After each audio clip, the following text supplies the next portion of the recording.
is number 17. Formal procedure for filing a complaint against a police officer.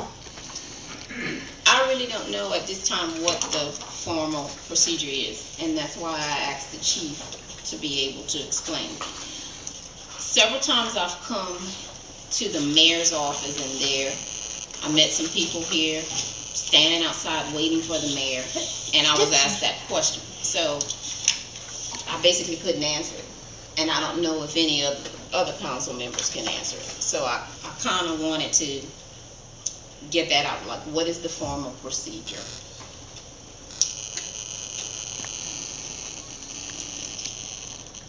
Are you asking the chief a question? Yes. What I'd like to do is present to the city council a request as how we're going to proceed with formal requests as far as complaints. We do have internal policy, and we have internal forms that we utilize for formal complaints, where the individual has to come in person and make a formal complaint so we can see the person and get their statement. So they have to come to you? Absolutely. Is there one specific person that gives out the complaint forms? They have to get it specifically from you, or can they get it from any other officer? Myself, our deputy chief dealer has to take the complaint, and we take the complaint in person, and they have to fill out the complaint in our presence. It cannot be taken home, have someone else complete it for them, because if it gets to litigation, that person has to come and testify on his behalf that he filled this application or this form out, and by not having that person fill out, then you cannot say that person filled it out. Someone else may have filled it out for them on their behalf and may have put something incorrectly or wrongly inside the form, which could cause deliberation and cause someone to lose their job, and we could turn and be sued by the employee. Okay. Number 18 was city's policy and procedure requirements for applicants and recruits for police department.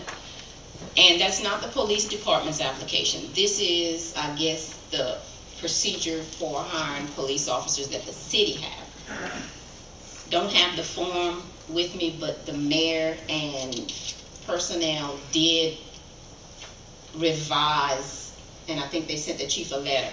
What I wanted to look at, and she went back and put them in order according to what happens first. And I think that's what I was kind of looking at.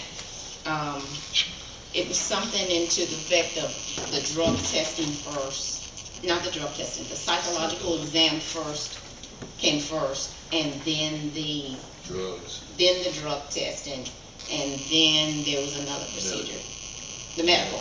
And I didn't know if we have a physical agility test on there also. Is that required? Do we have one? Yes, there is. In fact, there's two parts to it. There's a physical agility when they come in person and do an interview with myself, the deputy chief.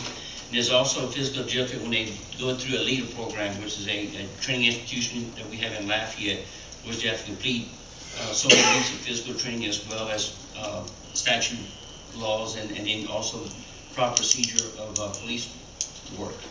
Okay.